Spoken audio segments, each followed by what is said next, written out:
के बीते हुए कल से नफरत है, आते हुए पल से नफरत है, उनको कबीर के दोहों से, गालिब की गजल से नफरत है। मैं एक नज़्म पढ़ रहा हूँ जो इस अहद की सच्चाई है, लेकिन उससे पहले ताजपुर वालों में ये 4 मिसरे पढ़ रहा हूँ, तो यहाँ मीडिया के साथी बैठे हैं वो इसे नोट करें। कि चाक है जिगर फिर भी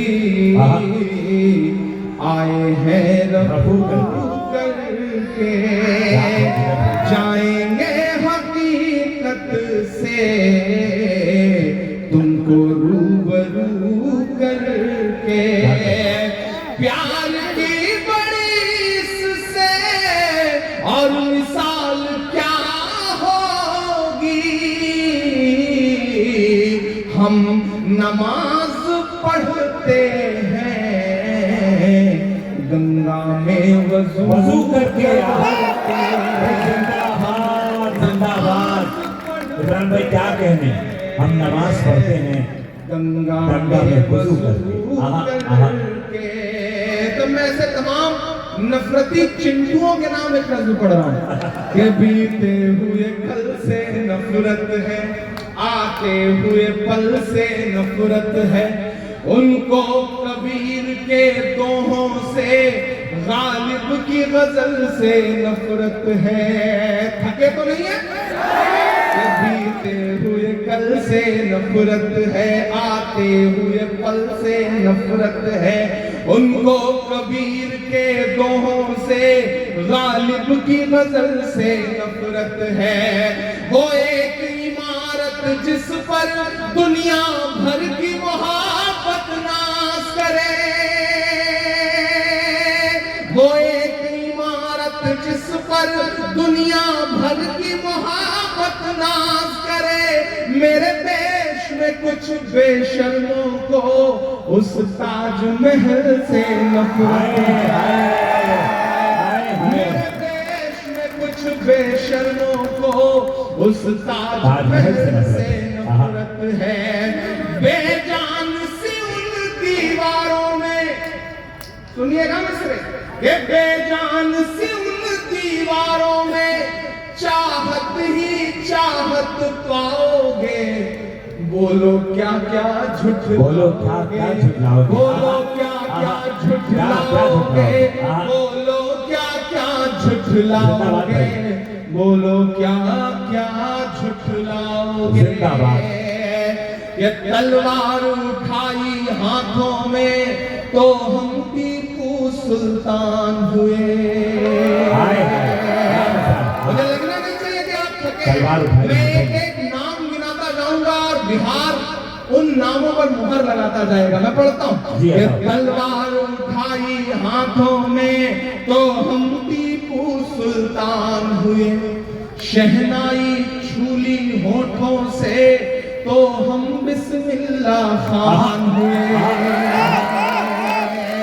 ये तलवार उठाई हाथों में तो हम टीपू सुल्तान हुए, शहनाई छूली होठों से तो हम बिस्मिल्लाह खान हुए। संगीत की बारी आई तो अल्लाह रखा रहमान हुए, संगीत की बारी आई तो अल्लाह रखा रहमान हुए, सरहद की हिफाजत की खातिर अब्दुल हमीद उस्मान हुए। बाबा बाबा, सरहद की हिफाजत की खातिर अब्दुल हमीद उस्मान हुए। आप यहाँ के नेता हैं, ट्रैवल एजेंट हैं, वो ट्रैवल एजेंसी खोल रखी है बंदे ने, डेली आपको टिकट देते रहते हैं कि चले जाओ वहां चले जाओ यहाँ चले जाओ, लेकिन बंदा कभी अमेरिका लंदन का टिकट नहीं देगा। जिस मुल्क से उसको प्यार है वहां का टिकट देगा।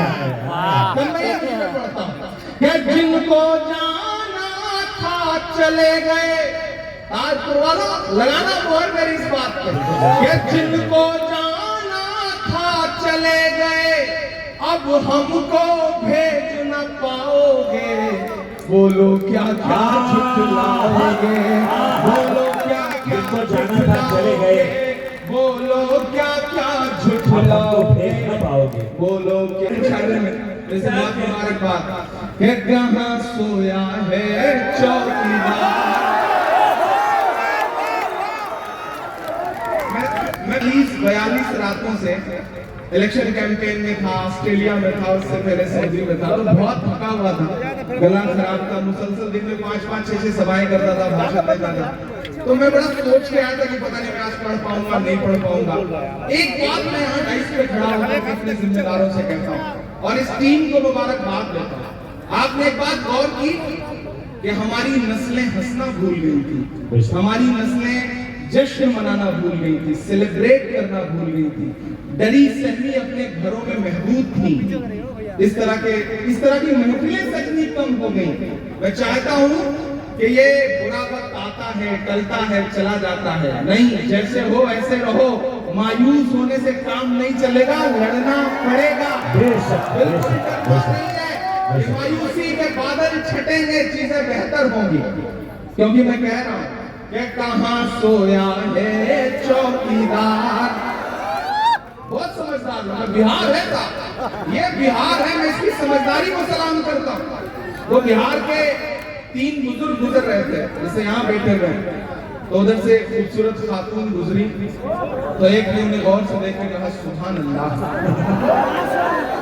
दूसरे ने और गौर से देख के कहा माशाअल्लाह, तीसरे ने ज्यादा ही गौर से देखा और 1 मिनट बाद कहा इंशाअल्लाह। ये बिहार है। मैं इस बिहार की मौजूदगी को सलाम करता हूँ। वो पटना से बिहार का आदमी ट्रेन में भाग दौड़ करके आनंद फानंद में उसको चढ़ना पड़ा, टिकट नहीं ले पाया। टिकट जब नहीं ले पाया, दिल्ली तक जाना था, थोड़ी दूर ट्रेन चली के पीछे से टीटी आ गया। अब उसने जैसे ही टीटी को देखा, उसने सोचा जान कैसे बचे। उसने एक चादर निकाली, बिछाया और 2 रकात नमाज की नियत बांध ली। उसने सोचा जब तक नमाज पढ़ता रहूंगा टीटी गुजर जाएगा, बात खत्म। लेकिन टीटी भी समस्तीपुर का था, समझ गया खेल, वो भी वहीं पे बैठ गया कि चलो फिर सलाम की बात करते हैं। अब उसने रकात लंबी की, अत्तहियात सब पढ़ता रहा, सोचता रहा कि टीटी गुजर जाए, टीटी नहीं गुजरा। उसने जैसे ही सलाम फेरा, टीटी कुछ कहना चाहता था, इतने में फिर वो खड़ा हुआ। उसने कहा मैं नियत करता हूँ 2 रकात नमाज दिल्ली तक। ये है बिहार की जिंदा दिली को सलाम। बिहार ऐसे ही पूरी जिंदगी के साथ आगे बढ़ता रहे और हिंदुस्तान को एक नया रंग देता रहे। बिहार के नाम एक बार हाथ उठा करके ताली बजाइए। कहाँ सोया है चौकीदार। मैं नाम नहीं लूंगा, नहीं आप जान जाएंगे कि मैं किसकी बात कर रहा हूँ, लेकिन आप कहाँ सोया है चौकीदार, कहाँ सोया है चौकीदार। पेट्रोल और डीजल की कीमत रही सैकड़ा पार, कहाँ सोया है चौकीदार, कहाँ सोया है चौकीदार।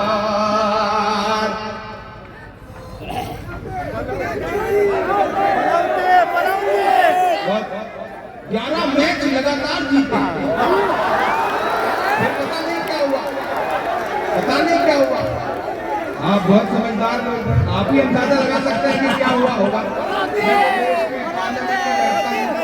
मैं कोई कयास भी नहीं लगा सकता। आप ही कुछ कह रहे हैं, जो कह रहे हैं सच्ची कह रहे होंगे, क्योंकि आवाम की जो आवाज है दरअसल वही असली आवाज होती है। बाकी तो अच्छा, उसके बाद अगला T20 हुआ तो जीत भी गए, ये भी कमाल हुआ।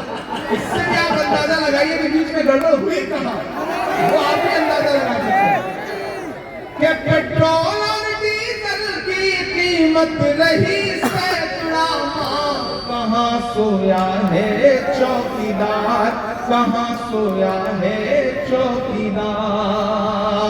अभी अशरफ फातमी साहब से कहा जाए कि आप जब पढ़ते थे तो आपके साथ 2-4 आपके क्लासमेट थे जिन्होंने आपके साथ पढ़ाई की है, तो ये 2-4 के नाम बता देंगे और मिलवा भी देंगे। लेकिन अगर साहिब से ये कहा जाए कि आपने जब पॉलिटिकल साइंस में MA किया था तो आपके साथ किसी ने पढ़ाई की थी, तो कोई आदमी नहीं मिलेगा। अब अशफाक करीम साहब से पूछा जाए आपके बिजनेस क्या है और उसके 2-4 ग्राहक बता दीजिए तो ये नाम बता देंगे। लेकिन उनसे पूछा जाए कि वडनगर स्टेशन पे जब आप चाय बेच रहे थे तो किसने खरीद के पी, आज तक मुझे कोई नहीं मिला, कोई नहीं मिला। तो मैं तो शायर हूँ, मैं कह देता हूँ अपने अंदाज में बात। कहाँ सोया है चौकीदार, कहाँ सोया है चौकीदार, कि चाय बेचने वाला पूरा भारत बेच रहा है। बिहार से आवाज दिल्ली तक जानी चाहिए, ऐसे काम नहीं चलेगा। सिर्फ पटना तक जाएगी तो कैसे काम चलेगा, दिल्ली तक जानी चाहिए इन मिसरों पे आवाज। ये चाय बेचने वाला पूरा भारत बेच रहा है, इसी काम में हासिल से महारत बेच रहा है। कि रेल बिक गई, तेल बिक गया, बिका हवाई अड्डा। अगला जो काफिया है उसकी दाद चाहिए मुझे। कि रेल बिक गई, तेल बिक गया, बिका हवाई अड्डा, सब कुछ बिकता देख के खुश हैं अपने जेपी नड्डा। क्या जनता महंगाई की मारी करती हाहाकार, कहाँ सोया है चौकीदार, कहाँ सोया है चौकीदार। गैस सिलेंडर की कीमत भी 1000 के पार, कहाँ सोया है चौकीदार, कहाँ सोया है चौकीदार। बहुत शुक्रिया, बहुत मोहब्बतें। मैं आखिरी में एक नज़्म पढ़ के आपसे विदा लेता हूँ। 2.5-3 मिनट आपके सामने